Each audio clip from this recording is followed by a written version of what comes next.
All right, I think we got quite a few attendees here. Let's get started. All right, Yes. welcome everyone. Thank you so much for joining the Ping Marketing and Preseem webinar. Lots of good topics today. I'm going to talk about understanding AP capacity, demand generation, marketing tactics for ISPs, and a whole bunch more. My name is Garrett Nagelhout. I'm the CEO of Adalo Networks, the company that builds Preseem, and it's my pleasure to introduce you to Evan Galvin, the CEO of Ping Marketing. Hey, everybody. How's it going? I'm Evan Galvin, CEO of Ping Marketing. We are an ISP growth agency, and we are focused directly on ISPs because I used to own an ISP, XL Broadbands. We're a multi-seven-figure WISP out of the rural and suburban areas outside of Chicago. And we handle everything from lead generation through print, digital, and social, all the way to helping you convert those leads with consulting or even a sales team that we can implement directly into your ISP. So, it's pretty awesome. And I love Preseem, by the way.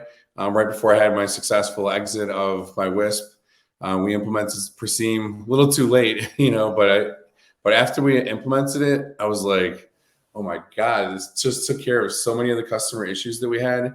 And everybody was running great, and it saved us from even having to get more bandwidth. And it was amazing. Garrett knows because I was just blown away every step of the way. So Yeah, no, thanks for that, Evan. It's we've known each other for a number of years, obviously, and I guess when we were talking at WISP America, we realized that with some of the new features we added in Preseem, especially the plus tier, the RF add-on, all that sort of deep insight into the access point in the CPEs, we got talking about marketing and some of our metrics, and the synergy was incredible. So we figured we'd do a webinar together and share our combined points of view here. We know a thing or two about QE and metrics, and Evan knows a thing or two or three about marketing, and that's so here we are. All right, so for the webinar today, it's going to be basically two chunks. I'm going to start with a quick overview of Preseem, just a high level, very broad, and then I'm going to start zooming into the access point level. So how do you monitor them? How do you know what state they're in? How do you optimize ROI if they get too busy? How do you optimize the quality of experience? And then we'll finish up with capacity. How can you use Preseem to see how many subscribers can be added to an access point? And that's then going to feed into what Evan's going to talk about, which is, what do you do with that data?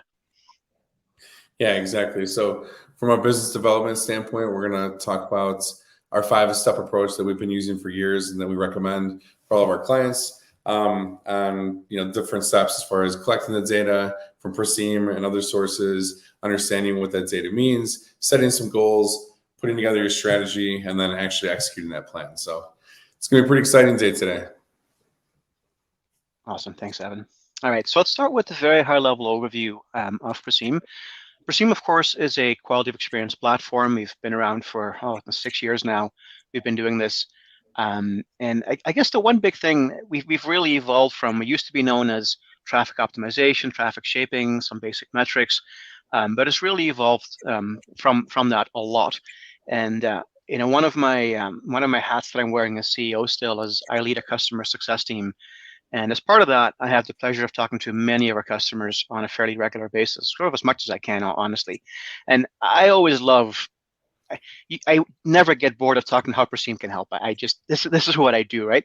But the even better part of those conversations sometimes is the learnings back again.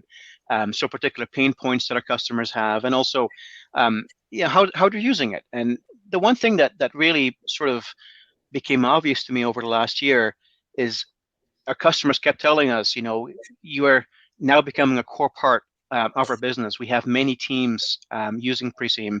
And one of our larger clients asked if they could add 100 of their staff. And clearly, we're now well beyond just a tool that a few geeks use behind the scenes. And so, high level, some of the benefits you have for different parts of the company. Of course, your subscribers are going to get a far better quality of experience, happier customers, lower churn, fewer support calls, all of those good things. Your network operations team is going to have all kinds of tools to not only see where the bottlenecks are, is there a backhaul problem? Is there an access point problem? Is a core router dropping packets? Is a MikroTik that's upgraded to version 7.9 causing you major issues? Any of those things you can find. But again, with the Plus tier that we launched about a year ago now, with all those RF add-on, deep insight features, You can also figure out why, which CPEs are causing issues and things like that. The support team tends to use Preseem heavily for just about any phone call that comes in. You can see if there's a problem. Is it in-home Wi-Fi? Is it an RF issue? Is the whole access point having issues? All in one pane of glass, so that's super helpful. And of course, last but not least, sales and marketing. We now have a ton of data in Preseem to help drive sales and marketing strategies as well, which of course is the main part of this presentation. All right, so I'd like to start with kind of a high-level overview of access points. So I think of this a little bit as almost like a life cycle of the access point. So when you first put a new AP up, it's going to be pretty empty, right? The few customers that are on it, they're going to have a great experience. There's no contention whatsoever. And this is where you should be, targeting your marketing campaigns, of course. The only really bad thing about this green state is you're not making any money. You have underperforming ROI. And so how do you fix that, right? And Evan's going to talk a bunch about that, of course. And then as it sort of gets busier from there, right? We call it Preseem Blue. ROI optimized. You should have very happy customers still. You're starting to make money. The equipment's starting to be utilized. This is a great place to be. But let's say that, it's a busy area, lots of customers to be had, and you keep piling on the subscribers. It's going to go into the yellow status.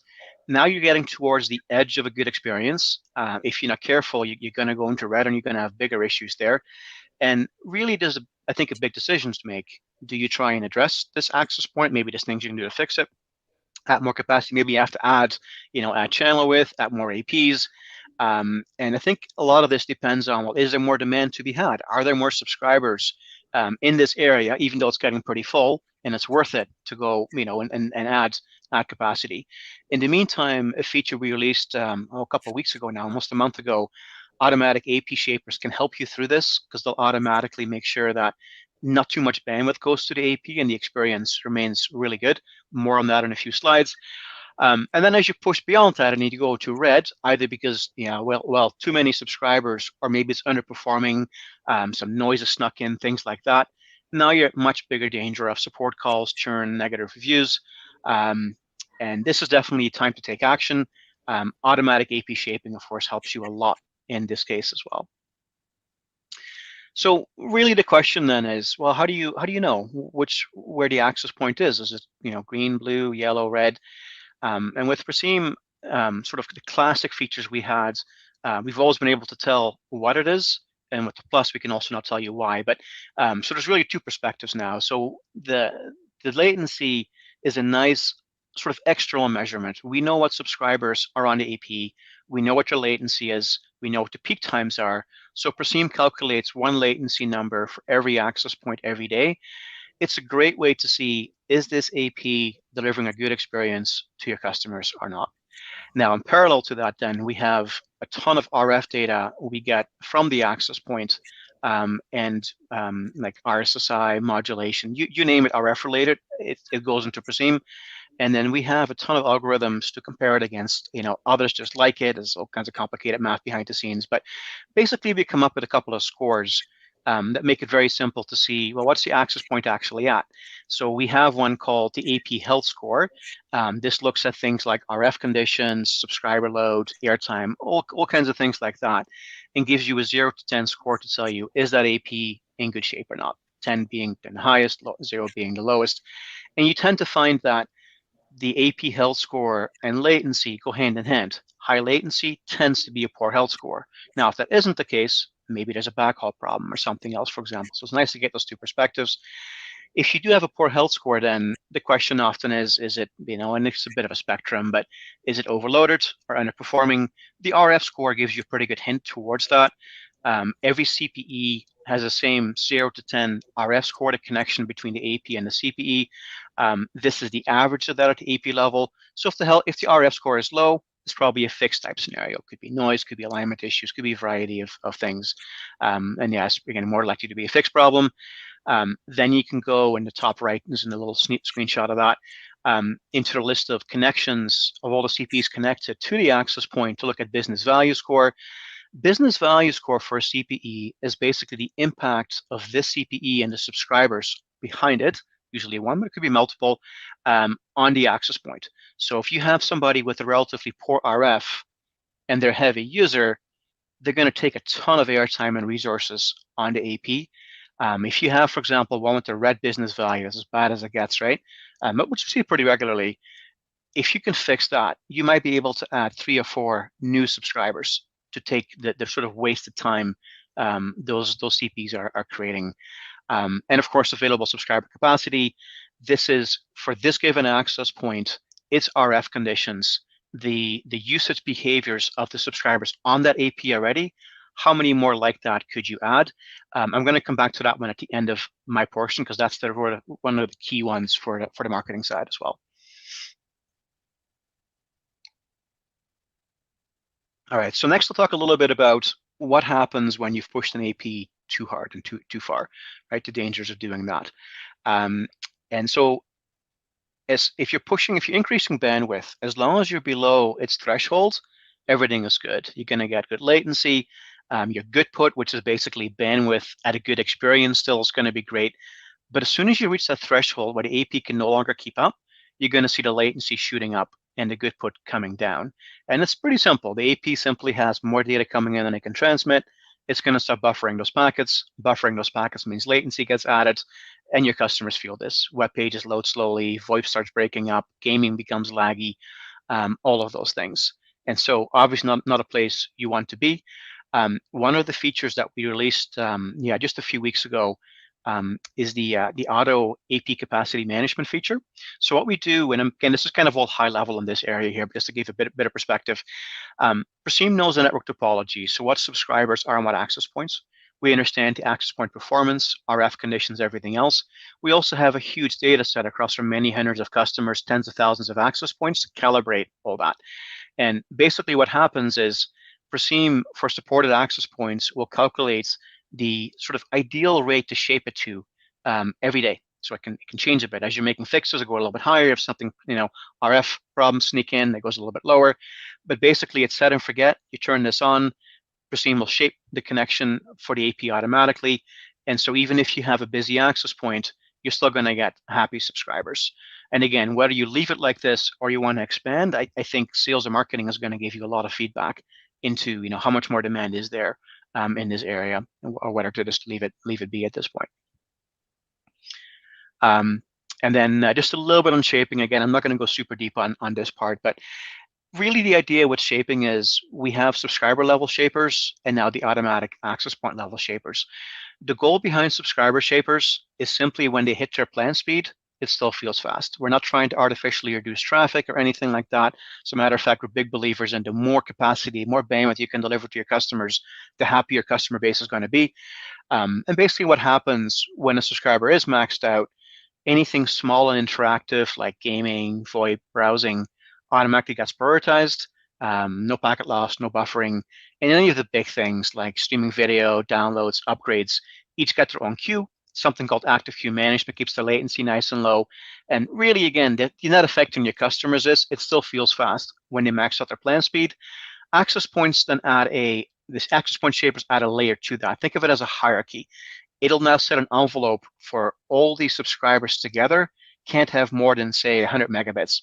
And then Preseem will allocate that bandwidth proportional to plan speed across all those subscribers. So the bigger the plan speed they have, relatively the more bandwidth they're going to have also after this is done. And again, this only kicks in if there's congestion happening. Preseem will prevent that AP from getting congested and still deliver a great experience. All right, so let's get back to sales and marketing here.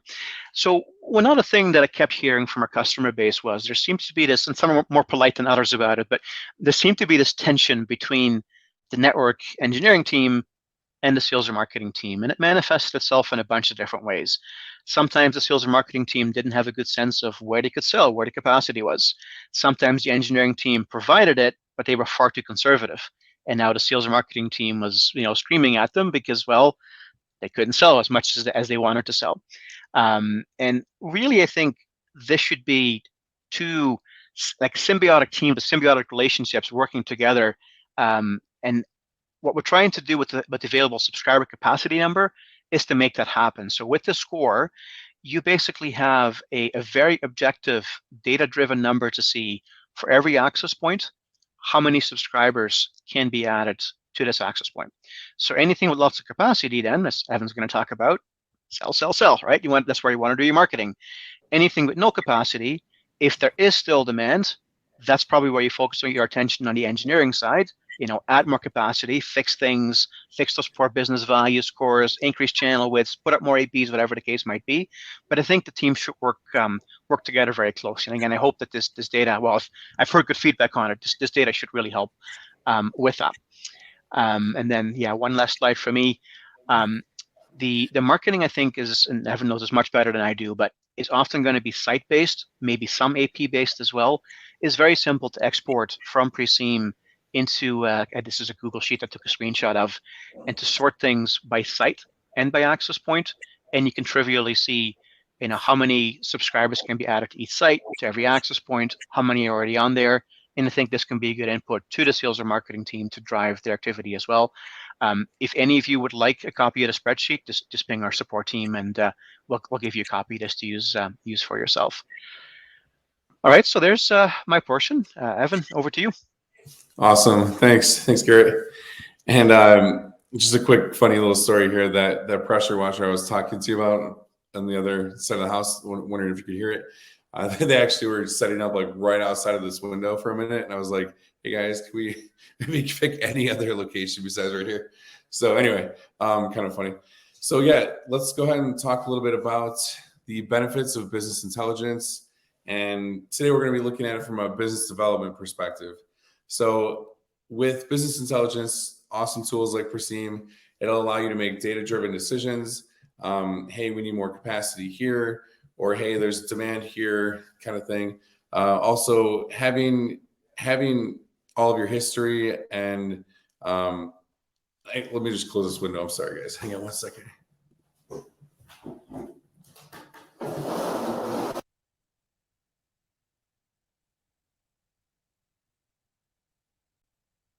Okay, so having all of your data, the cycles, whether it's a week of data, a month, a year, 5 years, it'll allow you to start looking at your history so you can know where you're going and be able to forecast and predict the future.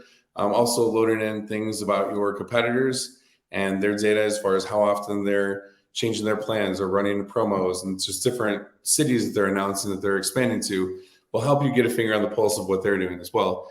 Along with making sure you can segment your audience will allow you to create more personalized messaging to different areas. So if you're the messaging for a mobile home park versus a multi-tenant building versus a new subdivision that's getting gigabit wireless, those segments and personalization for your marketing will be a little bit different.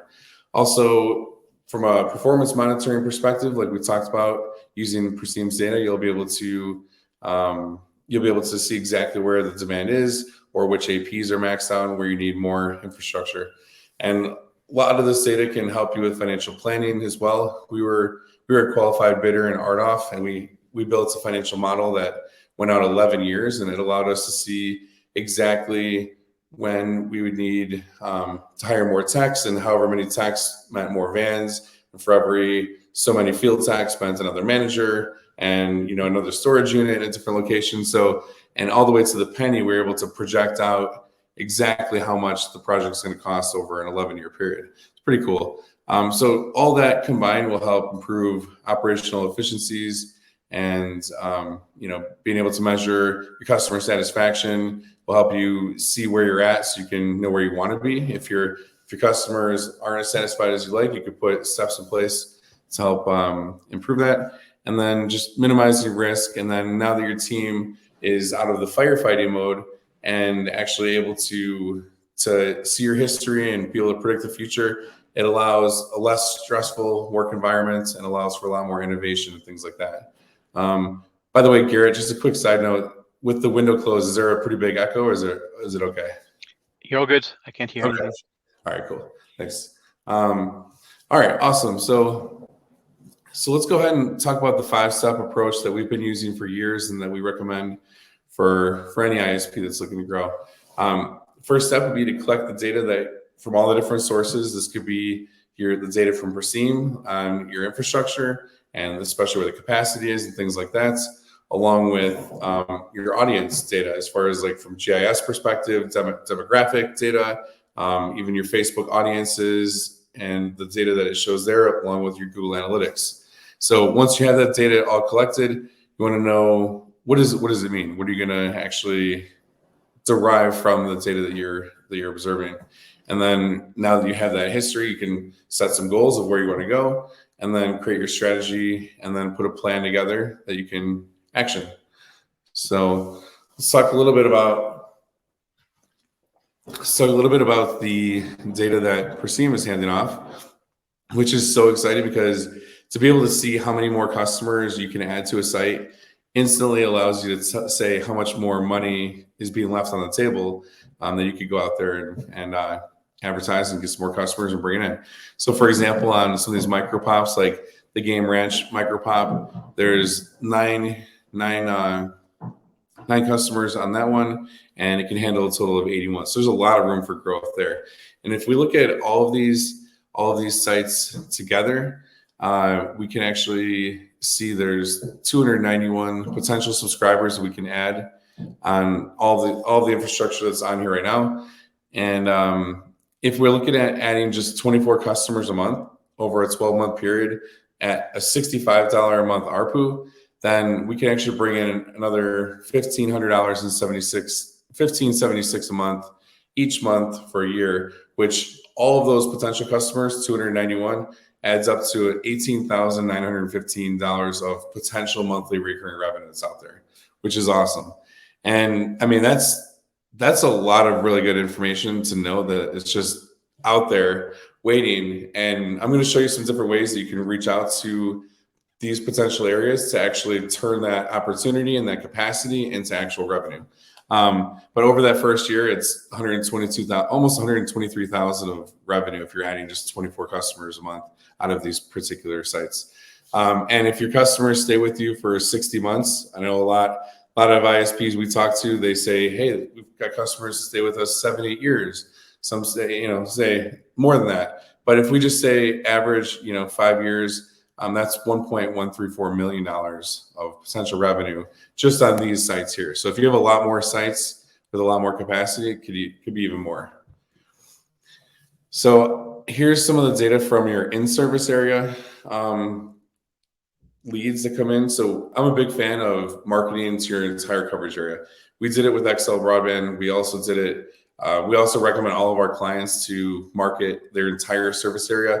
Some of them will be like, no, I only want to market this one tower. And it's like, yeah, that's great. But if you market the whole area, you can see where the demand really is. And then you know, hey, I got to go upgrade the backhaul, the APs, things like that. So it really helps. And when you market your whole service area, you're going to get leads that are actually in your service area. Some of them, though, even though they're in your service area, they're going to be non-line of sights, and there's going to be trees in the way, or there might be a hill in the way, and not every single one will be serviceable just because of those issues. But having that data and being able to market to your whole area will allow you and your team to analyze it and say, hey, maybe we've got customers all around here. Maybe we could put up a little micropop and then service these 19 leads that have been coming in. So it's helpful to have the data and make some decisions based on that. Also a big fan of marketing to the areas just adjacent to your service area. So for example, I'm a big fan of marketing about 10 miles outside of our existing coverage, and which will allow a lot of leads to come in that are not serviceable today, but over time you can see where the hotspots are, and it'll allow you to say, hey, we're getting a consistent influx of leads from this area here. Let's go dive a little deeper and see, what does that mean? What providers are over there? Is it just a flash in the pan? Is it just maybe because they had an outage, or are you getting consistent leads every month from that area? And there's a bigger story that needs to be understood. And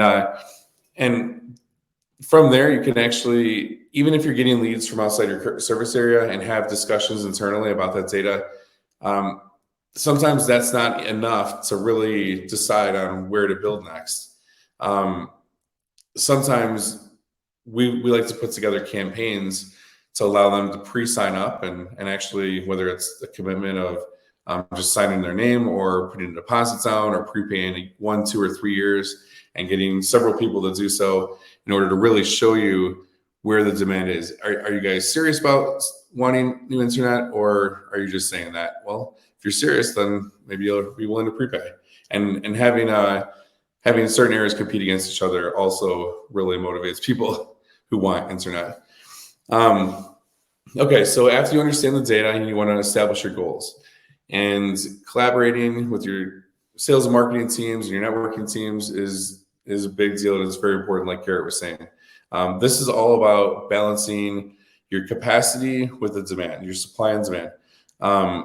And when you can have that synergy between all the departments, you really can maximize your ROI and the monetization of your network, while making sure that your network's running optimal as well. And once, I mean, with Preseem, for example, when we were using it, it was great with the color code, like Garrett was showing, and you could be like, okay, hey, we want to get all of our APs, looking a lot better. Any of the ones that were red, we're like, all right, let's deploy new infrastructure, go add more access points, and really make sure that everybody on the site was getting optimal performance.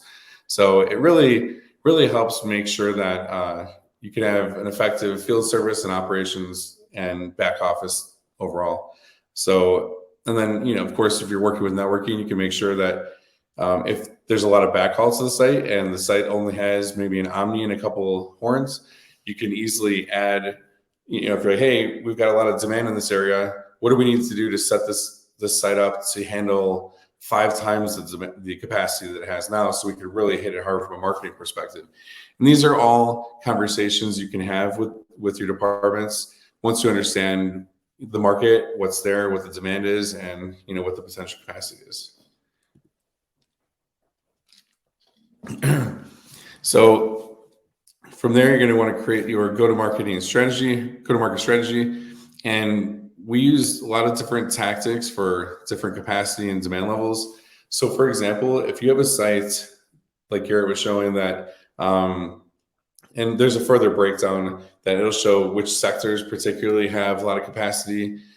So if you have a site that only has one sector that has a lot of capacity, but the other ones are more full, you can, and let's just say there's no opportunity for growth in those other sectors, but only the one that has capacity, you can create a very targeted approach.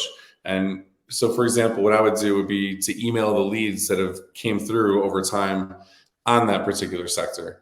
Also, I would segment out the existing customers that you have that are on that sector and maybe double your referral program. Say, hey, instead of 1 month free, you're going to get 2 months free, or whatever, 3 months free, whatever you got to do to really maximize that opportunity on that sector. Hey, if you refer a direct neighbor that's within a quarter mile of you, we'll give you double or whatever it is. That way you can try to get people that are very close. Also, calling your existing customers and asking, hey, would it be okay if I were to put a yard sign out in the yard? We're a local small business, and these yard signs really help us get our name out. And also, we've got an awesome referral program. So if your neighbor sees the sign, they're going to ask you, hey, how's the internet? And they mention your name, and you get a free month. So those are some strategies. You can also do targeted mailers, postcards as well, door hangers. If there's your team's out there doing installs, go hang some door hangers, or even make a separate trip, whether you want to knock the door or not. But at least having that touch point on the door is really good for very targeted campaigns.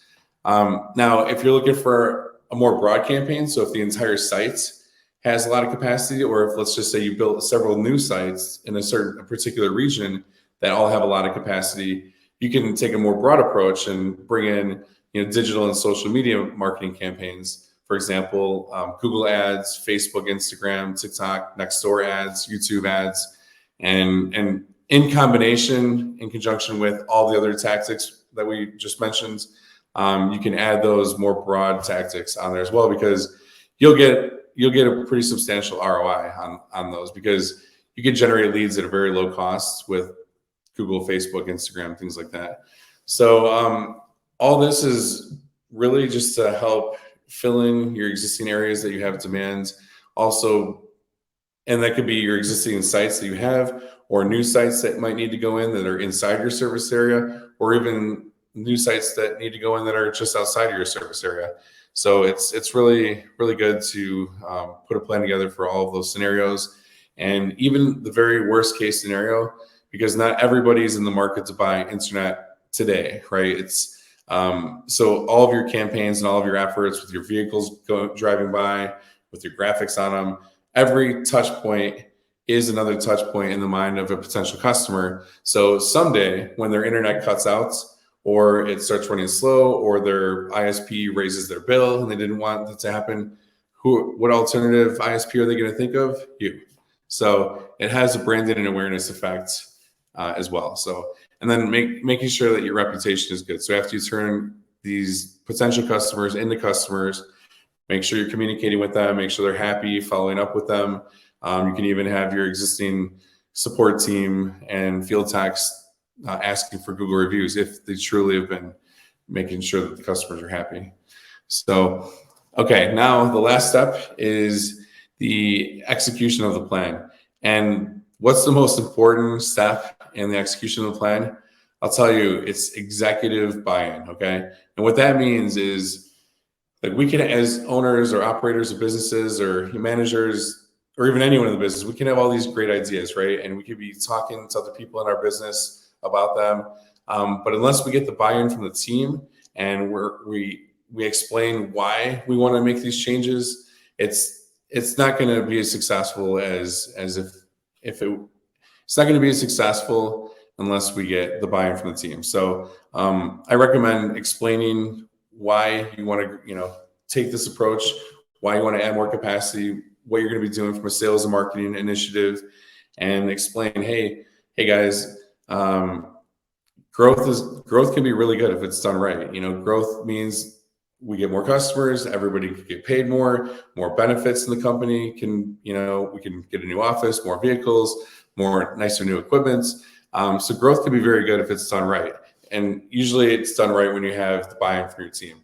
I've seen a lot of companies that we're talking with an owner or an operator, and they're super excited, and then all of a sudden, if we don't have the proper executive buy-in, when it comes time to work with the team, they're just like, wait, we got to do all this extra work. We like just doing, what we were doing before. We don't want to grow too fast. We don't want to have to do anything extra. So you really do need to take the time and explain why it's good and get everyone involved. Even maybe have an offsite meeting, do a team building day, and go to an arcade or go-karts, have some food, and be like, all right, everybody, here's the next version of our company and the direction we're going. So anyway, so that's the buy-in, which I feel is the most important part. After that, it's just rolling out the tactics and the strategy, which could be, some of the tactics that we'd recommend would be digital and social media marketing.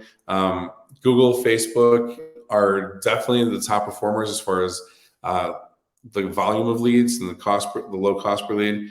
Instagram, Nextdoor, TikTok, YouTube are really good as well. Just every area is a little bit different. Some of the print tactics I'd recommend are door hangers, business cards, flyers, mailers, yard signs. Definitely put a yard sign out after every install if you're not already doing that. You'd be leaving a lot of money on the table if you're not doing that already. So, and the customers will have no problem allowing you to do that. We rarely had anyone say no. You just gotta frame it right, because most people do want to help a local small business, especially in the rural areas. So additional campaigns you could do are referral programs. The best, most effective referral program that we've seen is where the existing customer and the new customer both get a free month. If you don't already have that type of campaign running now, you can always try it for a month or two as a promo. But yeah, definitely very popular and effective. Also, just emailing your leads that are in the area, keeping them updated. Hey, everybody, we're going to be doing some upgrades in the area, or hey, if we did some upgrades in the area, would you be interested? And kind of plant the seed, get the ball rolling. And then also just following up with your existing customers and seeing how happy they actually are. And if they're happy, hey, would you mind leaving us a review or referring to friends? And if they're not happy, then take care of it and help get those issues resolved. So anyway, that's a little bit about the execution. And then as far as the lead conversion, so now you're going to be executing the plan and generating a large influx of leads. And you want to make sure that sales is ready for that, because if you don't have their buy-in or they're not on the same page, then you're just going to get an influx of leads and sales is going to get overwhelmed, and they're going to just, it's going to be more difficult. So you want to make sure you build a nice ramp, get on the same page, so that way everyone can grow together and they can get ready for, potential surges in certain areas and things like that. Because the whole goal of all of this is to make sure we have a nice, seamless, smooth transition to maximize the conversion potential. So we don't want to just generate a bunch of leads, put all this effort and work in, and then have it not go the way we want.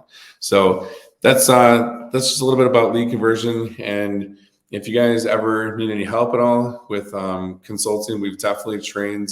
I mean, collectively here, we've trained a large amount of ISP sales teams, and most of them have been customer support and billing teams that are used to inbound calls coming in, placing orders. But if you have leads coming in from Facebook and Google, they're kind of a different type of lead and take a little bit different strategies. So we can definitely help you with that from a consulting perspective, and also we can help you with even placing sales agents directly into your ISP for nights and weekends or even full time. So yeah, because making sure that these leads actually turn into revenue is the next most important piece. So, all right, guys. Well, Garrett, I will pass it back to you. Thank you, Evan. That's yeah, very useful. I learned a few things along the way as well there. That's it for the slides that we had. At this point, we'll take any questions you may have. So you should see the Q&A tab. Just type them in there, and we'll try our best to answer them. And then we'll wait a minute or two until after the last question comes in, and call it a day.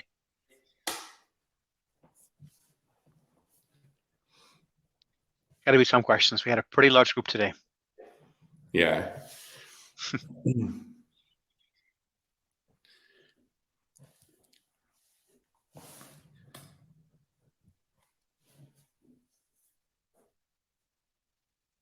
Yeah, if you guys have any questions at all, just about anything that Garrett and I have been talking about, as far as, or even any situations that you have with, capacity or demand in your area, we could definitely help answer those for you.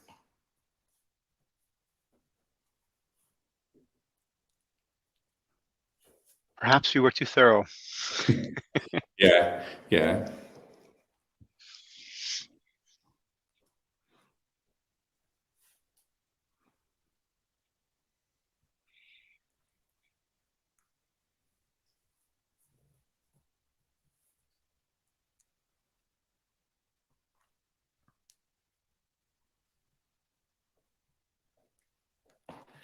I see a question. Oh, it's moving over. Hang on. Oh, nice. Yeah. All right. So, question: is there a way to see how much shaping is being done on an access point? You can see when you enable the shapers in the bandwidth metrics, you can see a dotted line on the shaping history and where the shapers actually hit. And you can see basically how often does the AP hit that, right? So if you're in there for hours at a time, it's going to be doing a lot of shaping, and this you kind of flat topping. If your curve is like a sine wave like this, then it's probably just doing a bit at the top. There's no easy way to see like how many packets are dropped or anything, but I think the best way is to look at that bandwidth chart and see what's happening there.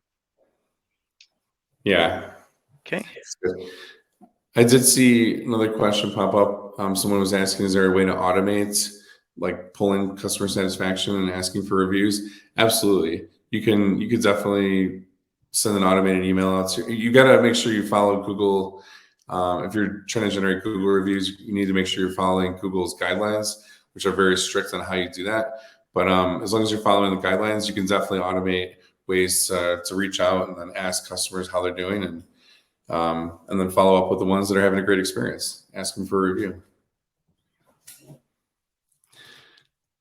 And Fernando, hey, how's it going out there?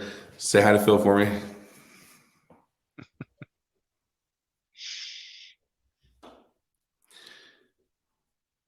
Okay, great questions. I'm gonna give another minute or so here. Yeah, there's a lot you can do with automations. Anything you can imagine with, voicemail, email, text, call automations. It can be possible. You can create some pretty advanced workflows.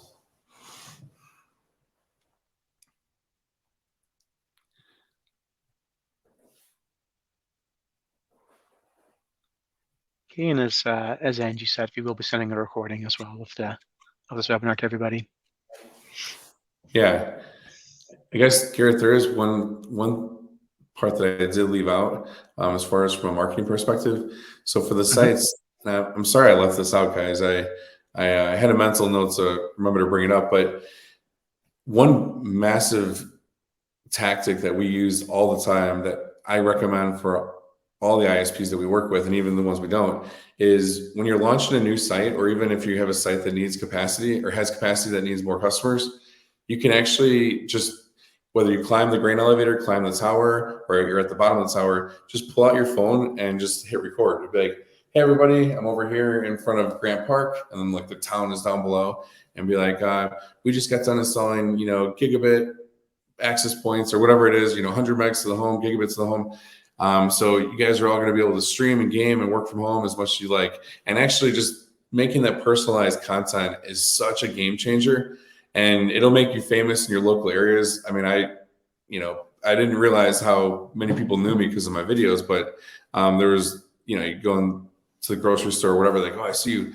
You saw you up on the grain elevator there. And so just doing that will help separate you from the big box companies, like, that big phone and cable companies, because you're out there, you're a small business, you're in the community, and people want to connect with you because consumers are looking to connect with people emotionally now, not just give their money to some faceless corporation. So sorry it took so long to remember to bring that up, but it's a very important tactic that will help you guys out. Awesome, thanks, Evan. So I think that's it for questions. I haven't seen it in a bit. So yeah, let's call it a day. Thanks so much, everybody, for joining. Thank you, Evan, for being a speaker here. And hang on, the question just snuck in. Oh, you were close. Could you elaborate a bit more on how the max subscriber count is determined per AP? Is it fixed or dependent on certain metrics? Definitely the latter. I don't know the exact algorithm. I got to ask the engineers, but the idea is this is not like, a Preseem can handle 30 subscribers, nothing like that. So we look at that AP, its RF conditions, the subscribers attached to it, their usage patterns, all of that together determines for that AP how many more subscribers like them could you add. So it should be very specific to that area, right? If you have a noisier area, it's going to take that into consideration. For example, it has to.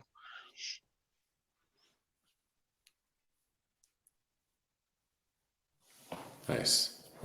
All right. Thank Awesome. you, everybody. Enjoy Thanks, the rest of everyone. your day. Yeah. Okay. Bye-bye. Bye.